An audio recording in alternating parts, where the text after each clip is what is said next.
Hi everyone, this is Jim. Welcome to this postmortem of my Blitz game number 886. Welcome to this postmortem of my Blitz game number 886. White started off with e4 here, and I played knight f6, the Alekhine's defense. So he plays the normal move here, e5. Lately online I've been seeing a lot of people avoiding it, but there's no reason to avoid the main line. It's good for white. So push on with that pawn and kick the knight around a little bit. d4 is a normal continuation here. And then I played knight c6. Knight c6 is a mistake. So what we got was it was like the four pawns attack, but a much better version than what white normally gets, and that's why I got into some trouble. You have to play d6 first. And then the four pawns attack would continue like this. c4, kicking the knight, and then f4. You can see taking, I think, is a little more common. That's usually the way I play it, but f4. And then, well, just to give a few moves, since we never, I want to know how to play this and try and remember it for next time. Now you normally take here, and he takes with the f-pawn. He doesn't want to open up the d file and allow the exchange of queens. And then you can develop this knight.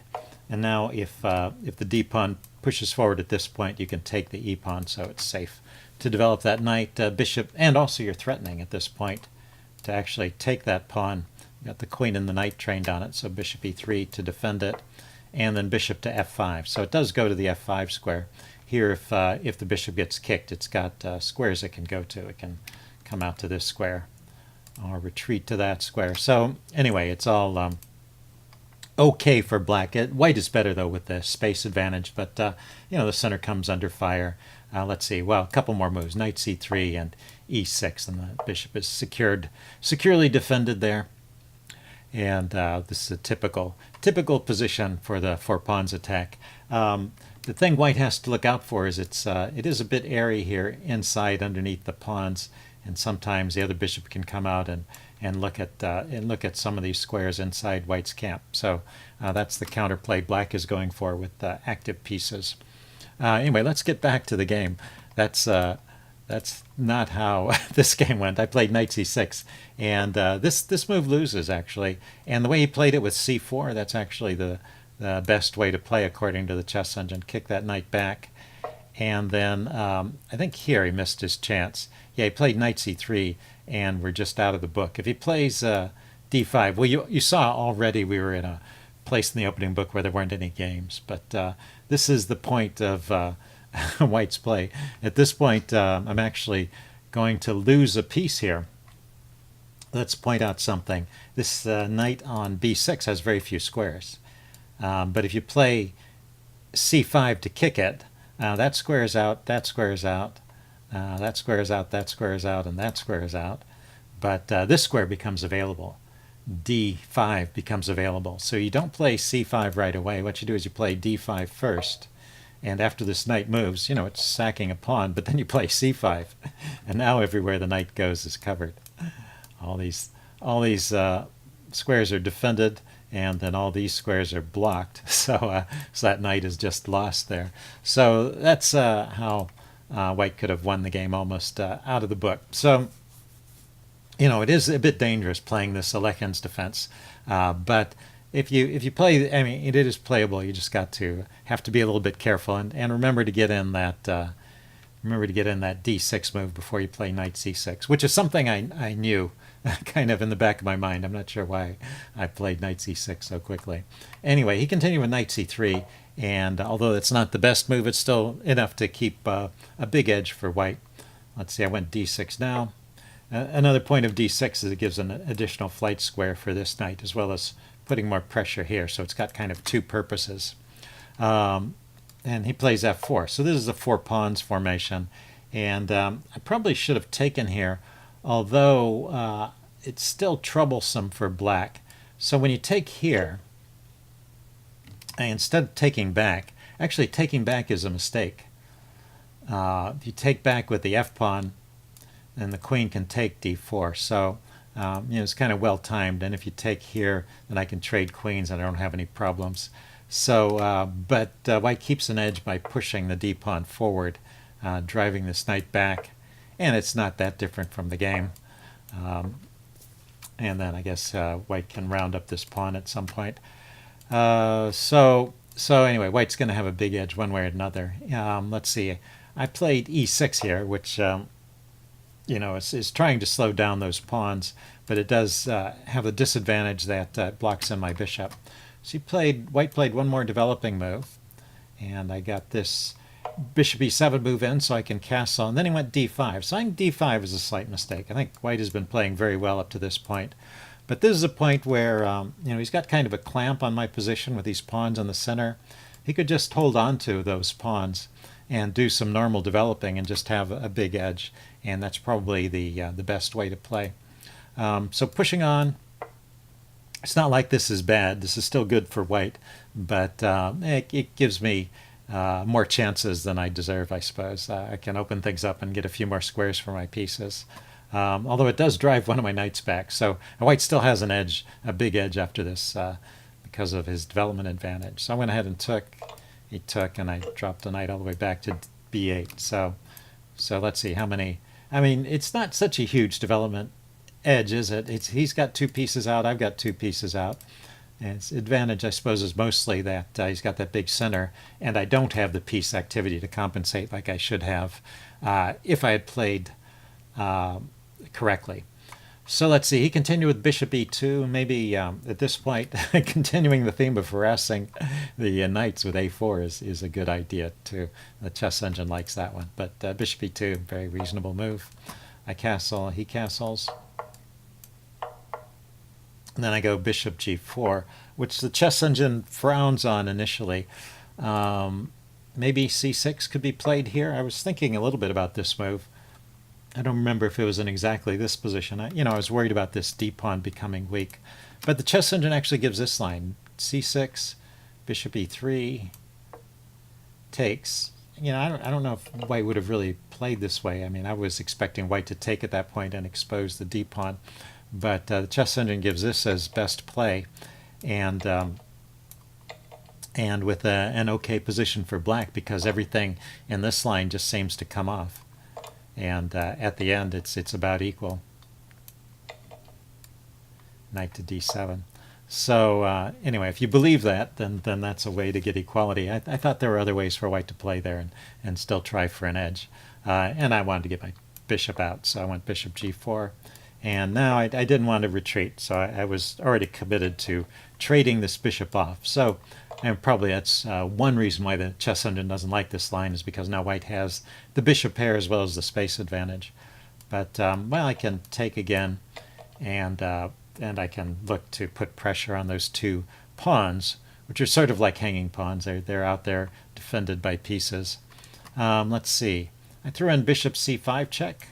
Another move the chess engine really didn't like. Not quite sure why, honestly. King h1 seemed logical to me. Maybe it's a bit of a target here, which he didn't take advantage of. Anyway, now I go knight 8 to d7, so I'm trying to get my pieces out. And now I went e6. So there's another slight mistake, I think. Once again, just getting your pieces to good squares and holding on to these pawns. I mean, these pawns are controlling this whole range of squares where I can't put my pieces, so it's just making it very awkward for me to develop, and white should just try and enjoy that some more rather than pushing ahead. So knight e4, for example, let's see, it's hitting my bishop, bishop back to e7. If it goes out here, it could be kicked again, so not so great. And then pushing on with d6. And this pawn on d6 can actually be maintained here with the queen and the knight holding on to it, and then a4 once again harassing this knight. So just holding on to those pawns and trying to keep that central edge and that space advantage is the chess engine's recommendation. So when he goes here, what he's thinking about is winning a pawn, which he does at least temporarily, because he's going to open up this diagonal to my undefended b pawn before I've had a chance to play c6, because when I take back here, erase that move. When I take back, he takes with the tempo on my knight. Now let's see, there was a suggestion here. Instead of f takes e6, instead of taking right away, knight e5, hitting his bishop would have been more active play for me. But anyway, I took, he took, and then I went knight f6. And I'm a little worried about this pawn. I expected him to try and support it. So here's a line that I approve of. This the chess engine points this out. Queen b3 is a nice move. Just gets the queen off the d file, so there's no queen trade in the offing, and it's threatening a nasty check there. Put that forward. Nasty check there, winning some material. So king h8 to get away from the check, and then rook e1, putting the rook behind that pawn, threatening to push it forward. It does give me a chance to play c6, so probably this might be why white didn't like it, because c6 is a move I'm trying to get in. Not only does it protect the b pawn, but it also, limits what his knight can do. So it's a good move for me in this position, and I have time to play it because my bishop is still guarding this square. But, well, white holds on to this advanced piece. My movements are still restricted. There's probably still ideas of playing a4 and kicking that knight around. White can find various ways to try and exploit his space advantage and this passed pawn, which he's holding on to. So even though the material's even, it's a big edge to white there. So anyway, he went for the trade and took back with the a rook, and then he grabbed the pawn. And I just decided to go after the e-pawn here. I think that's the more dangerous, well, it's the most dangerous thing on the board. I want to get there before he has a chance to, say, play bishop to c6 and block my rook from getting to that square. Oh, let's see, I went with the f rook, that's right. So he brought his bishop back to, his other bishop. He developed his other bishop to f4. He's hitting this other pawn here. So it's kind of a trade. He lets me take this pawn, and he grabs this one. And then I hit his bishops. So unfortunately, this isn't really winning material because those bishops can move with tempo. And bishop takes b6 is a good move here. And the only response here is rook takes b6. So I was glad I was able to find this line. And, this kind of keeps me in the game. He drops his bishop back to f3, and now actually I should play on a pawn down. The chess engine gives rook b back to d6 as the best move for black, and thinks that black has decent chances in this position, so it's not like white is winning, but white is up a pawn. But anyway, I had played this way thinking, I'm going to just grab that pawn there. But this is another chance for white to get a big edge, or a significant edge. Knight here is the right move, forking these two pieces, and rook to c2 is the only defense. And then the follow-up move is bishop to d1. That's the way to really exploit this arrangement of pieces. And it's just something to keep an eye out for, when you're looking for tactics. Look for any pieces that are defending each other or perhaps awkwardly placed, and see if you can harass them and kick them around. And this rook has been pushed to the side, and it's forced to go to that square because it's got to defend the bishop. And actually, there's nowhere the rook can go if it comes forward to here. So yeah, the dark squares here are covered by the rook and that by the knight. And if it comes forward to this square, the bishop can go to b3. And there's a nice skewer, so that wins material as well. So at this point, I have to give up the exchange. And after rook a d1, bishop to a3, maybe I'll round up this pawn. I'm not quite sure. The chess engine gives an advantage to white, but not a full exchange. So there is some compensation for black, and the game would continue, but that would be a chance for white to have a pretty big edge. And anyway, the game goes on. He just took. I took back. I played rook a to c1. So he's starting to offer trades here. I don't think that's necessarily in his best interest. But, I wanted to keep it complicated too. So I played rook a5, avoiding the trade. He went rook c2. Yeah, defending. Went h6. I'm giving my king some lift in just in case. And I really wasn't sure what to do there. He pushed the a-pawn forward, and now I have an idea. I can target the a-pawn. It comes over here to defend it. And notice that the bishop is a bit awkwardly placed there. It can't come to this square. Well, it can, but it can be chased away. So it actually is going to have a little bit of trouble finding comfortable square. It was doing a good job on f3, actually, defending my knight, so probably this idea of pushing that a-pawn forward is a mistake, although it doesn't show up so much in the computer evaluation. Let's see, I went knight h5 here, looking at some dark squared weaknesses here. He spotted this idea of the fork and moved his rook to e1. So I went knight f4. I'm still trying to figure out how to get my knight into the game. The bishop was covering all of these squares, so I was having trouble from here. I was having trouble getting into the game, so I had to take this kind of roundabout route. Although it's nice when you can do it with tempo like that, with threats. Let's see, he played king h2, and I brought my knight over to d3. I'm looking at this square or this square as places to go to. He throws in a check. I went king f7. And then his next move is actually a mistake. And after this, the game is even. So he's had a slight edge even after not playing the most precise moves or the best moves in several places. He's still kept an edge most of the game.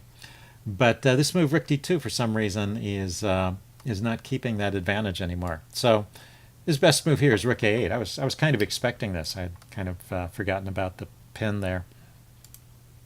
And let's see. After that, maybe knight c5. Oh, knight b4. I didn't look at that, but knight c5 was one of the chess engine lines, just looking to round up the pawn. Let's see. He can throw in this check, and he can chase my king around. There's one way for white to keep an edge.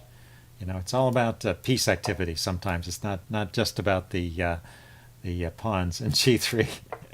And now he's threatening to set up a mating net around my king, and I can escape. This is not losing, apparently, but it's maybe he can milk this for an advantage. Anyway, keeps a pretty good edge for white, actually.